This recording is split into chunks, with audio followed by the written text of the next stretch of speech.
அகர முதல எழுத்தெல்லாம் ஆதிபகவன் முதற்றே உலகு. உலகம் யாவையும் தம்புள ஆக்கலும் நிலைவெறுத்தலும் நிக்கலும் நிங்கல அலகில விளையாட்டு உடையாரவர் தலைவர் அன்னவர்க்கே சரண் நாங்களே. நன்மையும் செல்வமும் நாளும் நல்குமே, திண்மையும் பாவமும் சேர்ந்து தேயுமே, ஜென்மமும் மரணமும் இன்றி தீருமே, இம்மையே ராமா என்ற இரண்டெழுத்தினால். பேரன்பு சான்ற பெரியோர்களே, தாய்மார்களே, ஆன்மீக அன்பர்களே, இதிகாச நேயர்களே, இலக்கிய பிரியர்களே, உங்களுக்கெல்லாம் முன்குப்பட்டு ராமச்சந்திரனின் முதன்மையான வணக்கம். இன்றைய தினத்திலே ராமாயணத்திலிருந்து ஒரு கதையை பார்க்க போகிறோம். நேற்றைய தினம் எந்த இடத்திலே விட்டோமோ அந்த இடத்திலிருந்து பார்க்க போகிறோம். நேற்றைய தினத்தில் என்ன செய்தோம், என்ன இடத்திலே விட்டோம் என்றால், கார்காலம் வந்தது. 4 மாதம் கழித்து வாய்ந்த ராமபுரான் சொன்னார்.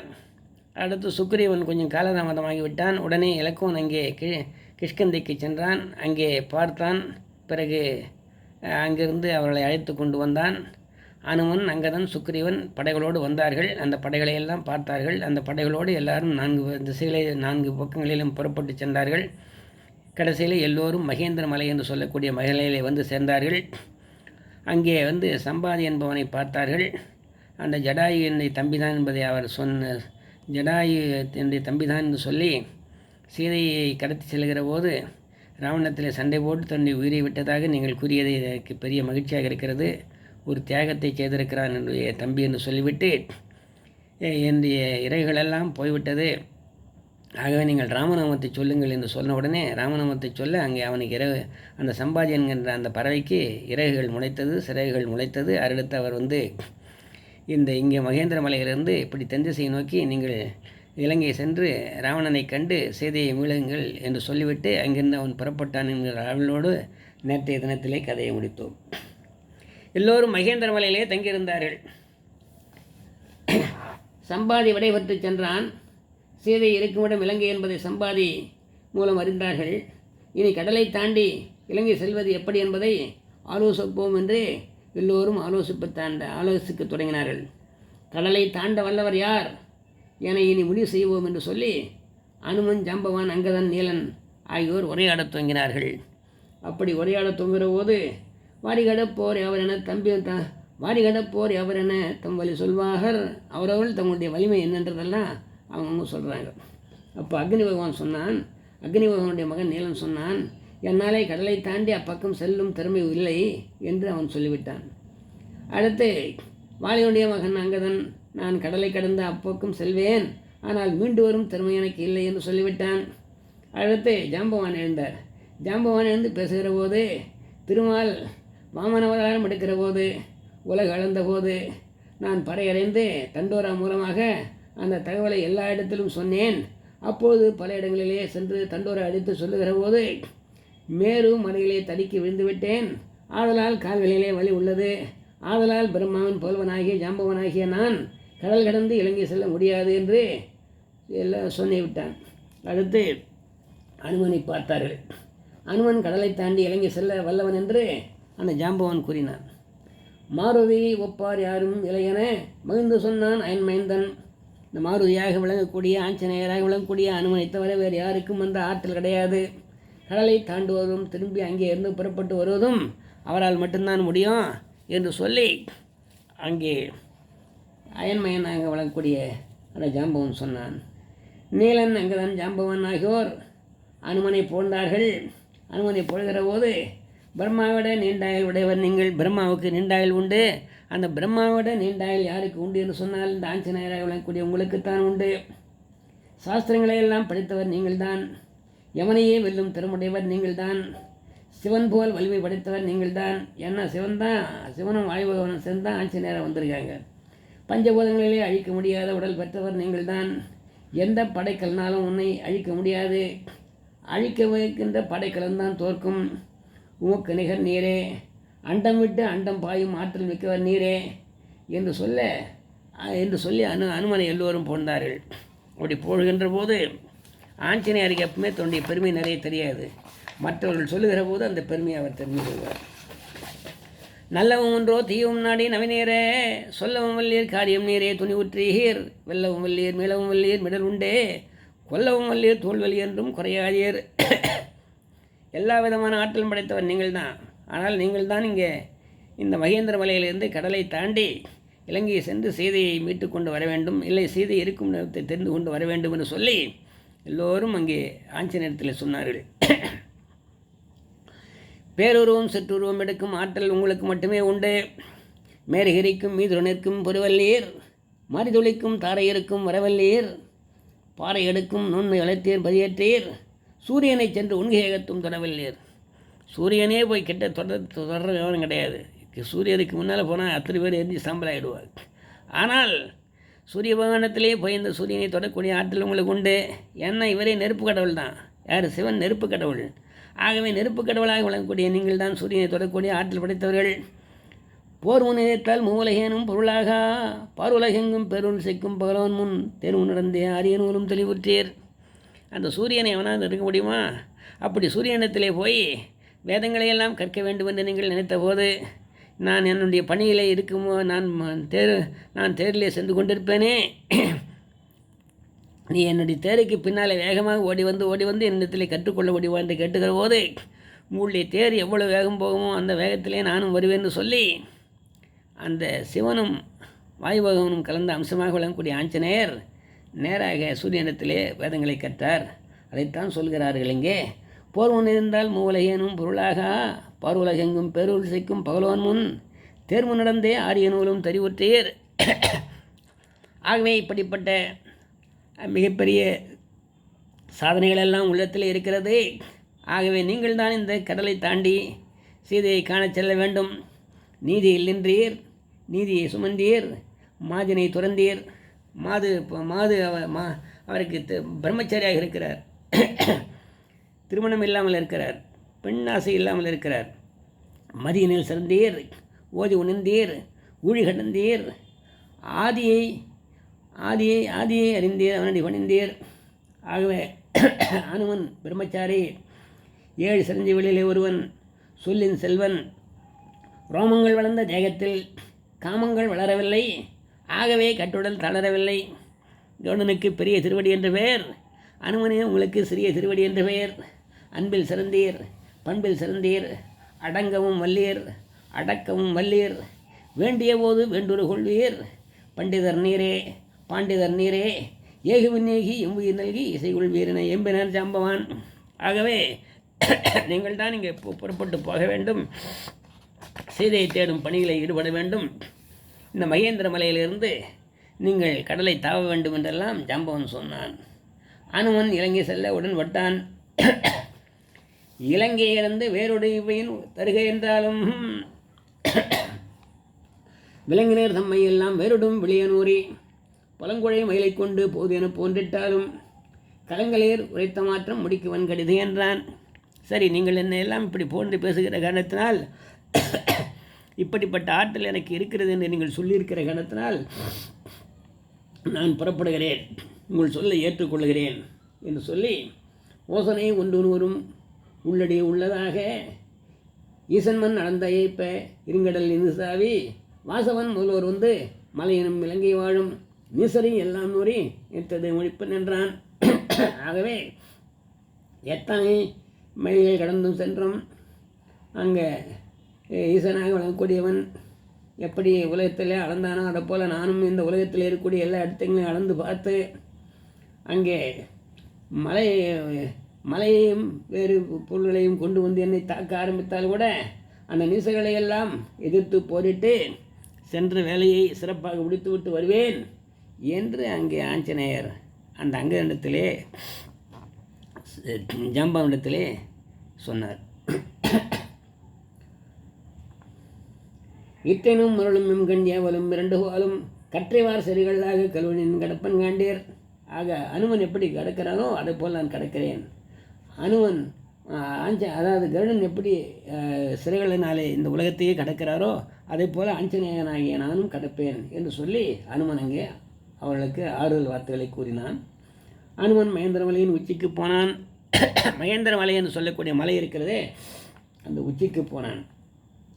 ஈண்டேந்து உறைவின் யானே எரிகடல் இலங்கை எய்தி மீண்டிவன் வருதல் காலம் விடைதம்மின் விரைவின் என்னாக ஆண்டவர் ஓர்ந்து வளர்த்தால் அறுவலை அவரர் தோவ சேர்ந்துடர் சமயத்தை மகேந்திர தும்பர் சென்றான். அந்த மகேந்திரமலையுடைய உச்சியிலே போய் அங்கே அனுமன் நின்றான். அடுத்து அனுமன் மகேந்திர மலையின் உச்சிக்கு சென்றான்.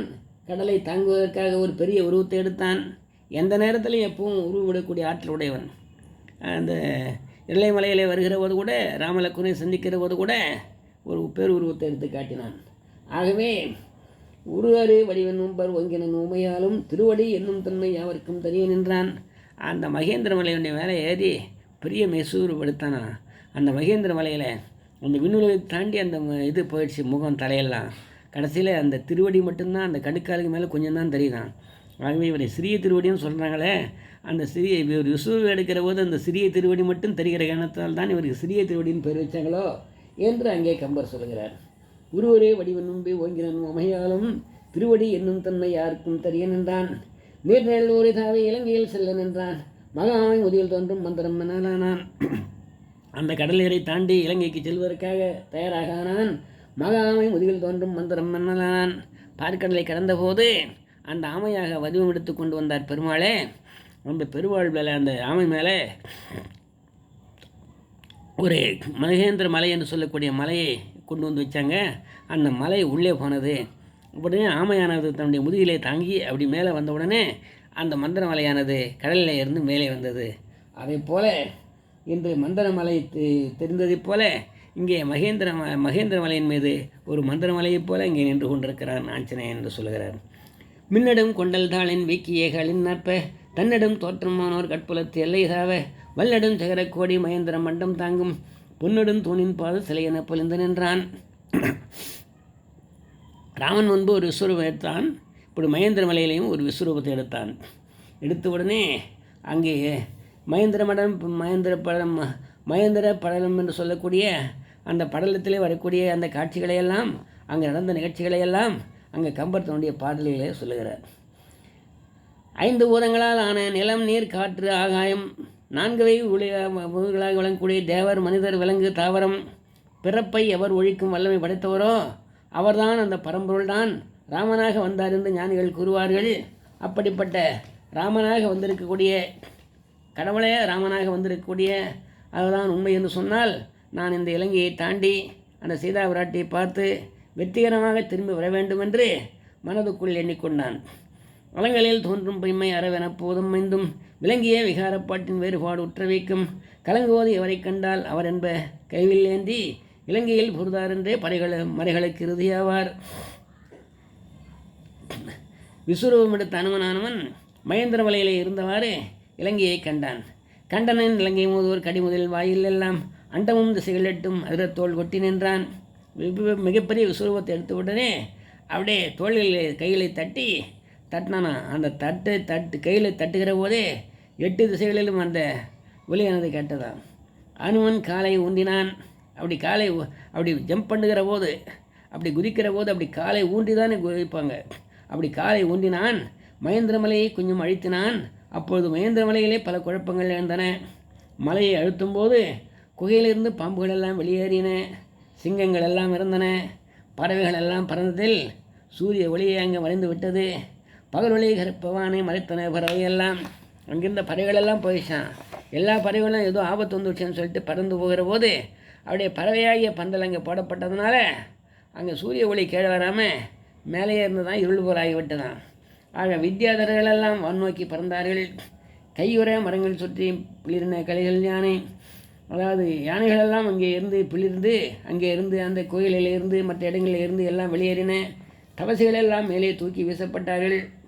அப்படியே தேவலோகத்துக்கு போயிட்டாங்க தவசிகள்லாம்.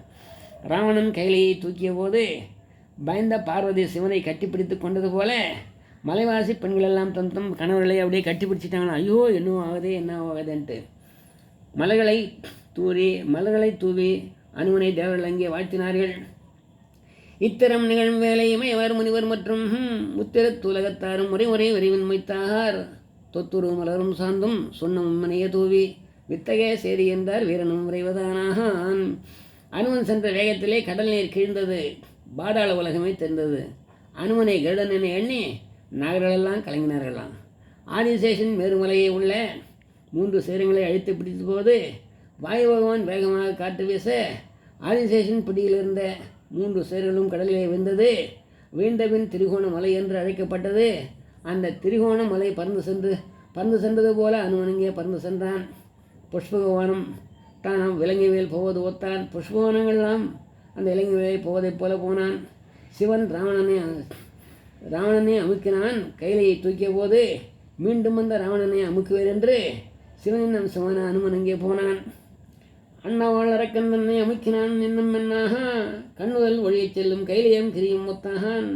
மானியாம் வேடம் தாங்கி மலரேற்க அறிவு மாண்டு ஓர் ஆணியாய் உலகிற்கெல்லாம் அறம்பொருள் நிரப்பச் சென்றான். ஆக ஆஞ்சநேயர் அப்படி புறப்பட்டு இலங்கை மேலே போய் கொண்டிருக்கிறார். கிழக்கிழி வழக்கு நீங்கி வடக்கிழந்து இலங்கை செல்லும் பரிதிவான் அவனும் முத்தான். எப்பவுமே கிழக்கிலிருந்து தானே மேற்கு போவான் சூரியன். என்னடா இது வடக்கிலேருந்து தெற்கு பக்கம் யாரோ சூரியன் மாதிரி போகிறானேன்னு எல்லாரும் ஆச்சரியப்பட்டாங்களாம். அப்படி வடக்கிலிருந்து தெற்கு போய் கொண்டிருக்கிறான். திருமாலின் சக்கராயுதம் போல தோன்றான். அறத்தகை அரசன் தின்தோள் ஆழியும் மனைகள் ஆனான். அதாவது கடவுள் பெருமாளிடத்தில் இருக்கக்கூடிய சக்கராயுதம் போல ஆயிட்டானான். சக்கராயுதம் என்ன, சூரியனே மறைக்கூடிய ஆற்றல். சூரியனே மறைக்கூடிய ஆற்றல் சக்கராயுதம் இருக்குதுனாக்கா அப்போது சூரியனை விட எவ்வளோ பெருசாக இருக்குது அந்த சக்கராயுதம். அதே போல் சக்கராயுதம் போல இவன் இருந்த காரணத்தினால அப்படியே மிகப்பெரிய உருவத்தை எடுத்து சென்றதுனால அந்த சூரியனுடைய ஒளியெல்லாம் அனுமனுடைய உருவத்து மேலே படுதான். அவன் மேலெல்லாம் அப்படியே பகலாக இருக்குதான், ஆஞ்சநேயரை கீழெல்லாம் இரவாக இருக்குதான். ஆகிய கருணனை போல பறந்து சென்றான். அடுத்து கடலெல்லாம் கலங்கதாவும் கருடனும் மனையன்னானான். வாளை தூக்கி அனுமன் வானிலை சென்ற காட்சி. நாளினோடு உலகம் ஒன்றும் நடுக்குற அடுக்குனாவர் மேலின் மேல் நின்றகாரும் சென்ற கூலத்தன் விண்டு காலினால் அளந்தவான மூட்டையும் கடக்க கால வாளினால் அளந்தான் என்று வானவர் முரளச் சென்றான். என்னையா அந்த காலத்தில் காலினாலேயே இந்த உலகத்தை அளந்தாரே, யார் வாமன அவதாரம் எடுத்தார், அந்த திருமண நட்சத்திரத்தின்றி வாமன அவதாரம் எடுத்தார் மகாவிஷ்ணு. ஆக அவர் காலினாலேயே இந்த உலகத்தை அளந்தார், நான் வாளினாலே உலகத்தை அளக்கிறேன் என்று சொல்லி அனுமன் இங்கே பறந்து செல்கிறான் என்று கம்பர் கூறுகிறார். அனுமனின் காற்று வேகத்தால் தேவர்கள் பயணிக்கும் விமானங்கள்லாம் கூட ஒன்றுக்கொன்று மோதி கடலிலே விழுகின்றன. மின்தொடர் வானத்தான விமானங்கள் விசையின் தம்மின் ஒன்றுடன் உடைய தாக்கி மக்கடல் ஊற்றமாதோ. ஒரு காலத்திலே மலைகளின் சிறைகளை இந்திரன் அறுத்தான். அப்போது வாயு பகவான் தேவனால் நான் இந்த கடலுக்குள் அமிழ்ந்தேன்.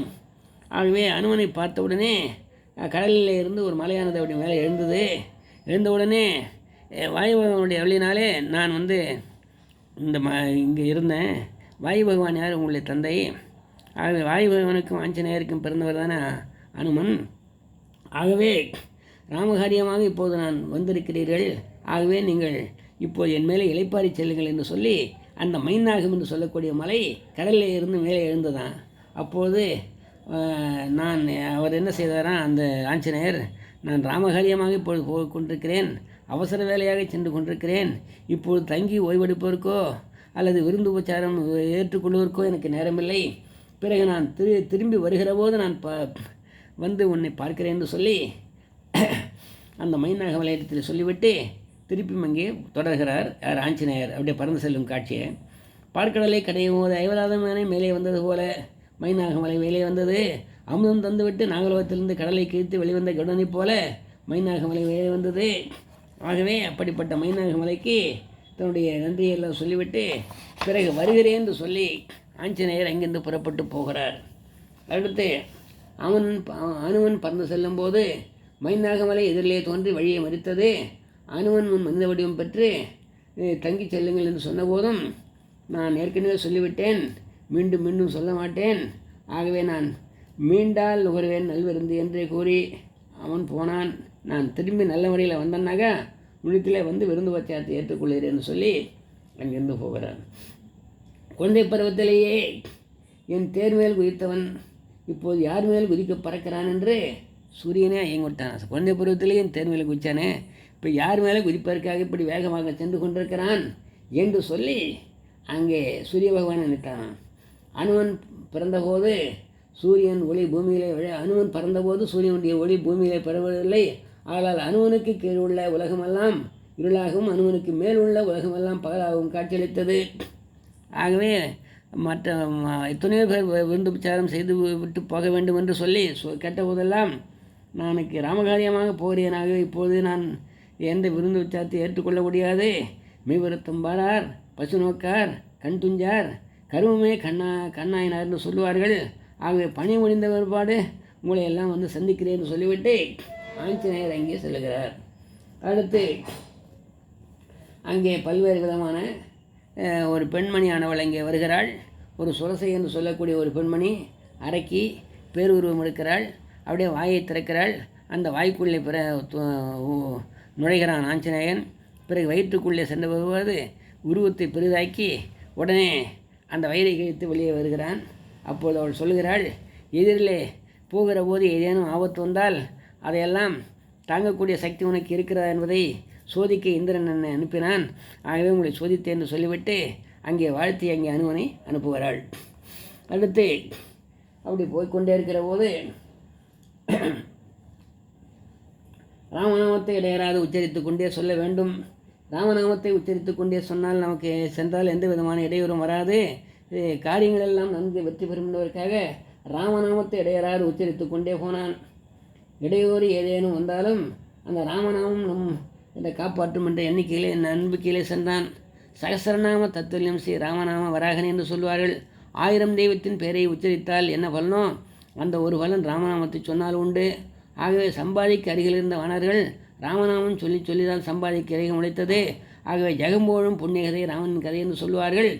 ஆகவே கம்பரோடு சொல்லுகிற போது மும்மைசால் உலகுக்கெல்லாம் மூலமந்திரத்தை முற்றும் தம்மையே தமர்கல்கும் தனிப்பெரும் பதத்தை தானே இம்மையே எளிமை நோய்க்கும் மருந்தினை ராமன் என்னும் செம்மைசெயர் நாமன் தன்னை கண்களால் தறிய கண்டான்னு சொன்னார். ஆகவே அந்த ராமநாமன் தான் நம்மளை காப்பாற்றணும்னு சொல்லிட்டு ஆஞ்சநேயர் பறந்து செல்கிற போது அந்த ராமனுடைய பெரிய ராம் ராம் ராம் ராம் ராம் ராம் ராம் ராம் என்று சொல்லிக்கொண்டே போகிறார். திருமேசி ஆழ்வாரோடு சொல்கிறாரு, அந்த ராமநாமத்துடைய பெருமை அவ்வளவுன்றார். திருமேசி ஆழ்வார் சொல்கிற போது சொல்வார், சுரும்பரங்கு தந்துழாய் தோய்ந்தலந்த பாதமே விரும்பி நின்று இறஞ்சி வேர்க்கு இறங்கரங்க வாணனே கரும்பிருந்த கட்டியே கடல் கடந்த கண்ணனே இரும்பரங்க வெஞ்சரம் தோறந்த வெள்ளி ராமனே. அப்படி ராமனை போற்றார். உனின்மேய ஆவினி உறக்கமோடு உணர்ச்சி நீ ஆணின்மேய ஐந்தும் நீ அவற்றுள் என்ற தூய்மை நீ வானினோடு மண்ணும் நீ வளங்கடல் பயனும் நீ யானும் நீ அதன்றி எம்பிரானும் நீ ராமனே என்று சொல்கிறார். இப்படின்னு சொல்கிறார் கம்பரோட. நன்மையும் செல்வமும் நாளும் நல்குமே திண்மையும் பாவமும் சேர்ந்து தேயுமே ஜென்மமும் மரணமும் இன்றி தீருமே இம்மையே ராமா என்ற 2 எழுத்தினால். அது மட்டுமல்ல, கம்பர் என்ன சொல்கிறார், வெற்றி சேர் இலங்கையானை வென்றமால் வீரம் போதே நின்ற ராமாயணத்துள் நின்றிடும் கதைகள் தம்முள் ஒன்றினை படித்தோர் தாமும் உரைத்தடை கேட்டோர் தாமும் நன்றது என்றோர் தாமும் நரகமதி எழுதிடாரே. ராமாயணத்தை படித்தாலோ ராமாயணத்தை பக்கம் நின்று கேட்டாலோ அல்லது ராமாயணத்தில் இருக்கிற ஏதேனும் ஒரு கதையாவது கேட்டால் கூட அவங்களுக்கெல்லாம் நரகமே வராது என்று சொல்லுகிறார். நரகமதி எழுதிடாரே என்றார். அது மட்டும் இல்லை, நினைத்த காரியங்கள் எல்லாம் வெற்றி பெறும் ராமநாமத்தை சொன்னால். நாடியே பொருளை ஓடும் ஞானமும் போழும் உண்டாம் வீடியல் வழியதாக்கும் வேரியம் கமலை நோக்கும் நீடிய அரக்கர் சேனை நீர்பட்டு ஒழியவாகை சூடிய சிலைராமன் தோல்வலி கூறுவோர்க்கே. ஆக ராமனுடைய பெருமையை சொல்றவர்களுக்கு எல்லா விதமான நன்மைகளும் கிடைக்கின்றார். ஆகவே ராமநாமத்தை சொல்லிக்கொண்டே அனுமன் போனான். ராம் ராம் ராம் ராம் என்று சொல்லிக்கொண்டே போனான். இலங்கைக்கு மிக அருகிலே உள்ள சோலைகள் நிறைந்த பவள மலை என்று சொல்லக்கூடிய ஒரு மலையிலே போய் அங்கே இறங்கினான். யார்? ஆஞ்சநேயர். விசும்படை செல்லும் வீரன் விலங்கி நின்று இலங்கை மூதூர் பசுஞ்சுழ சோலை தாங்குவோர் பவளவால் மறையில் பாய்ந்தான். பவள மலையிலே போய் பாய்ந்தானான். கண்ணாடி வைத்ததென்ன இலங்கையை தெரிய கண்டான். கண்ணடி வைத்ததென்ன இலங்கையை தெரிய கண்டான். கல்லடி பட்டாலும் படலாம், கண்ணடி பட விடான்னு இவர் கண்ணடி வச்ச மாதிரி அப்படி கண்ணால் இலங்கையை நோக்கிறாராம். இலங்கையை சொர்க்க லோகத்தையே வென்றதென்று அனுமன் அங்கே உள்ளத்தில் எண்ணினாதான் அவ்வளோ பெரிய செல்வச் செழிப்பான நாடாக அந்த நாடு அந்த விளங்கி கொண்டிருந்தது அந்த இலங்கை மாநகரம். அந்த இலங்கையுடைய அழகை அனுமன் கண்டு வழிந்தான். அஷ்டதிக்கு யானைகளை தவிர மற்ற யானைகள் உள்ளன. சூரியனின் ஒற்றை சக்கரத்தை தவிர மற்ற தேர்கள் உள்ளன. சூரியனின் 7 குதிரைகளை தவிர மற்ற குதிரைகள் எல்லாம் இந்த இலங்கையில் உள்ளன. ஆக இந்த இலங்கையில் இல்லாத பொருளே கிடையாது என்று சொல்லி அங்கே இலங்கையினுடைய பெருமையை மனதுக்குள்ளே எண்ணி வைக்கிறான். தெய்வச்சத்தனை பொழுதுமோ அரக்க நாட்டிய தவத்தையே வேத்துமோ விரிஞ்சன் வரத்தையே மதித்துமோ யாவரை யாதென்று துதிப்போகும் என்று சொல்லி அங்கே பெருமைப்படுகிறார். குறுகிய வடிவிலே இருந்த அனுமன் பவள குன்றின் மீது தங்கினான். கைதரவன் மறைந்தான். அனுமன் ராவணன் ஊருக்குள்ளே செல்ல துவங்கினான். வெவ்வழி அரக்கர் ஊர் மேவல் மேகினான். ஊழிதறி நாளும் உலையாம் நிலை உற்றான். ஊழித நாளும் உலையாமதிலை உற்றான். மதில் சோலைக்கு போயினான். எள்ளறிய காவலின் அண்ணலும் எதிர்த்தான். ஆக பவளமலையிலிருந்து இறங்கிய அனுமன் தன் உருவத்தை சுருக்கி கொண்டான். அடுத்து அங்கே இலங்கையை வாயிலை கடைத்து வைத்திருந்தார்கள். ஏராளமான காவலர்கள் அங்கே காவல் காத்து கொண்டார்கள். காவலரை மீறி உள்ளே செல்ல முடியாது என எண்ணிய அனுமன் மதில் சுவர் மீது ஏற நின்றான். மதில் சுவர் மீது அனுமன் ஏறும்போது இலங்கையை காவல் காக்கும் இலங்காதேவி என்று சொல்லக்கூடிய லங்கனி தடுத்தாள். மதில் சுவரில் ஏறி அப்படி குதிச்சிடலான்னு பார்த்தான். அந்த நேரத்தில் தடுக்கிறாள் இலங்காதேவி. 8 தோளால் 4 முகத்தால் உலகேழும் தொட்டு பேரும் சோதி நிறுத்தாள் சொல்கண்ணால் முட்டிப்போரில் உலகத்தை முதலோடும் கட்டிச்சீரும் கலநிலத்தால் கவையில்லாள். 8 வகையான தோள்களை உடையவள், 4 முகத்தை உடையவள், உலகேழுத்தையும் தொட்டு பேரும் உலக ஏழையோடு குத்தி கொண்டு குத்தி 100 தூளாக தோக்கிடுவா. அப்படிப்பட்ட ஆற்றல் படைத்தவள். சுழல் கண்ணால் எப்போதும் கண்ணு சுண்டு கொண்டே இருக்குமா. முட்டிப்போரில் மூலத்தையும் முதனோடும் கட்டி சேரும் காலம் உலகத்தால் 3 மண் உலகம், விண்ணுலகம், நாகர் உலகம் என்று சொல்லக்கூடிய 3 உலகத்தையும் அப்படியே ஒரே நேரத்தில் வெற்றி கொள்ளுவா என்று சொன்னாலும் கூட வெற்றி கொண்டு வருவாளாம். அப்படிப்பட்ட ஆற்றல் படைத்தவள். வேல் வாழ் சூலம் வெங்கதை பாசம் விழிசங்கம் கோல் வாழ் சாபம் கொண்ட கரத்தல் கதம் மிக்காள். ஆக இதையெல்லாம் கையில் வச்சிருக்கிறார். 5 உணத்தின் ஆடை உடுத்தாள், அறவையெல்லாம் 5 உணத்தின் வேகம் மிகுத்தாள். அருளில்லால் அம்சோள்ளத்தின் முத்தறியத்தாள், அலையாரும் அம்சோள்ளத்தின் முத்துளிர் அறத்து அணி கொண்டாள். ஆக 5 வண்ணமான ஆடைகளை உடுத்தி கொண்டிருக்கிறாள்.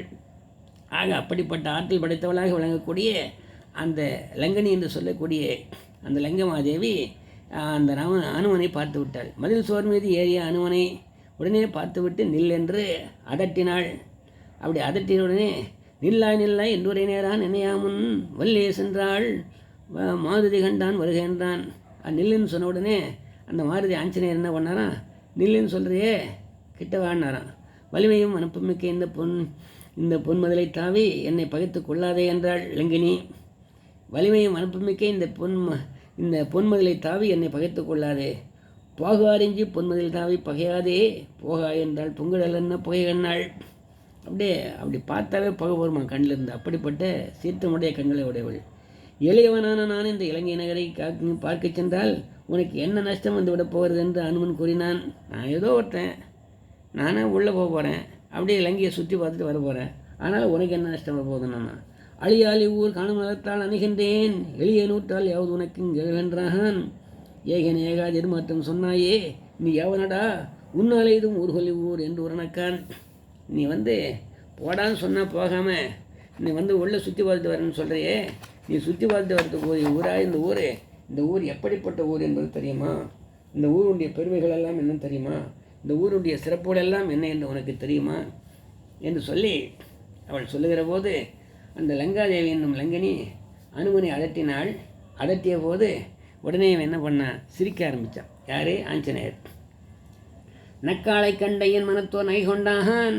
இனி ஊர் புக்காலன்றி போகல் என்றான் புகழ் கொண்டான். நீ என்ன அதட்டினாலும் சரி, இந்த ஊர் உள்ளே போயிட்டு இந்த ஊருடைய அழகையெல்லாம் நான் பார்க்காத போக மாட்டேன்னா. உயிர் மேல் ஆசை இருந்தால் ஓடிப்போய் என்றாள் லங்கினி. இலங்கை ஊரை பார்க்கும் ஆசை இருப்பதால் நீ விலகி ஓடிப்போ என்றான் அனுமன். ஆக உயிர் மேல் ஆசை இருந்தால் ஓடி போனா, நான் இலங்கையை சுற்றி போகின்ற ஆசை இருக்கிறதுனால நீ ஓடி போனான். இந்த வானர சிரிப்பதை பார்த்தால் உடனே பார்த்துட்டு லேசாக சிரித்தானா ஆஞ்சநேயர். இந்த வானரன் சிரிப்பதை பார்த்தால் சிவன் சிரிப்பது போல் இருக்கிறதே என்று மனதுக்குள் எண்ணினாலாம். ஏன்னா சிவனே தானே வந்திருக்கிறார், சிவன் தானே ஆஞ்சநேயராக வந்திருக்கிறார். சிவனும் வாயும் ஒன்று சேர்ந்த கலந்த அம்சமாக நஞ்சம் கொண்ட கண்ணுகளை போல் அழுகின்றான். நெஞ்சம் கண்டே கல் நின்றே நெய்கின்றாள். கொல்லுவ முந்தேல் கொள்ளூர் மிவ்வூர் நல் கொண்டாள். செல்வா என்ன மூவிலை வேலை செலவிட்டாள். இப்போ இங்கேருந்து போறியா இல்லையா என்று சொல்லி அந்த முத்தலை சூலத்தை அங்கே அவன் மீது ஏவினாள். ஏவிய உடனே அந்த முத்தலை சூலத்தை கையாலை பிடித்து ஒடிச்சு போட்டான் அனுமன். வேல் வாழ் சூலம் வெங்கதை பாசம் கோல் வாழ் வில் என பல வகை ஆயுதத்தாலும் தாக்கினாள் லங்கினி. அனைத்தையும் கைகளை பிடித்து ஒடித்து போட்டான் அனுமன். ஆயுதங்களை இழந்த லங்கினி தன்னுடைய 8 கைகளாலும் அடிக்க ஓடி வந்தாள். அவளுடைய 8 கைகளையும் தன் ஒற்றை கையால் பிடித்து கொண்டான் அனுமன். இவள் பெண் என்பதால் இவளை கொல்வது பாவம் என்று நினைத்தான். எனவே லங்கினியை மார்பில் ஓங்கி ஒரு அறை அறைந்தான். ஒரே அறை தான். அடியாவன்னும் அமுகேனைத்தும் ஒரு கையால் பிடியா என்னை பண்ணி ஒளிந்தே கொல்லின் பழையன்னாக ஒடியா நெஞ்சத்து ஓரடி கொண்டான் உயிரோடும் இடியேர் உண்ட மால்வரை போல் மண்ணிடை விழுந்தாள். ஒரே அடி தான். என்ன ஆஞ்சநேயர் என்ன சொன்னார்னவர் அந்த லங்கனியை பார்த்து, நான் உனக்கு ஒரே அடி தான் கொடுப்பேன், 2வது அடி நீ கேட்டாலும் கிடையாது. அடி உதவுது போல் அண்ணன் தம்பி கூட உதவ மாட்டான்னு சொல்லுவாங்க. அடியாத மாடு படியாது என்று சொல்லுவாங்க.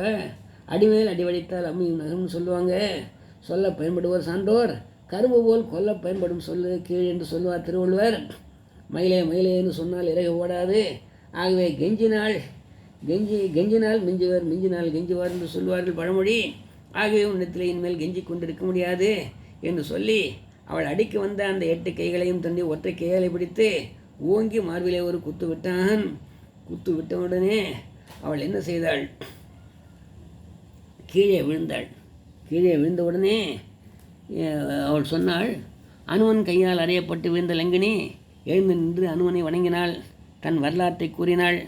நான் பிரம்மலோகத்து பெண். பிரம்மா என்னை இந்த இலங்கை நகரை காவல் காக்கும்படி பொறுப்பை ஏற்கச் சொன்னார். இந்த பொறுப்பு எப்போது முடியுமென்றேன். ஒரு குரங்கு உன்னை கையாலே அடிக்கும்போது நீ கீழே விழ்வாய், அத்துடன் உன் பணி முடியும். பிறகு நீ என்னை வந்து பார் என்றார் பிரம்மா. அதுதான் இப்போது நடந்தது என்று அங்கே அவன் கூறினான். எத்தனை காலம் கப்பல் யான் இந்த மூதோர் என்று அம்முத்தனை வினவினருக்கு முன்னிலை குரங்கொன்றனை கைத்தலம் அதனால் தெண்டி காய்ந்த அந்த அன்னை காண்டி சித்திர தேசம் சித்திர நகரம் பெண்ணை சிதைவது திண்ணம் என்றான். அன்னதே முடிந்ததையே அறவல்லும் பாவும் தோற்கும் என்னுமே தேம்ப வேண்டும் தகையதோ இனி மற்றுன்னால் உன்னியே எல்லாம் முற்றும் உனக்கு முற்றாததுண்டோ புன்னகார் பூதி என்ன பூந்த வழியிறங்கி போனாள். ஆகவே அந்த லங்கினியை ஒழித்தார். அதற்கடுத்து இலங்கை நகருக்குள்ளே மதில் சுவரை கடந்து குதித்தார் ஆஞ்சநேயர் என்கிற அளவிலோடு இன்றைய தினத்திலே கதையை முடித்து விட்ட இடத்திலே இருந்து நாளை தொடர்கிறேன் என்று சொல்லி உங்களிடமிருந்து விடைபெற்றுக் கொள்வது முருகப்பட்டு ராமச்சந்திரன். எப்பொழுதும் போல உங்களுக்கு ஒரு வேண்டுகோள். ராமச்சந்திரன் முருகன் என்கின்ற பெயரிலே ஒரு யூடியூப் சேனலை பதிவு செய்திருக்கிறேன். அந்த யூடியூப் சேனலை சப்ஸ்கிரைப் செய்து அடியனை ஆசீர்வதிக்கும்படி கேட்டுக்கொள்கிறேன். வாழ்க வளமுடன் நலமுடன். நன்றி, வணக்கம்.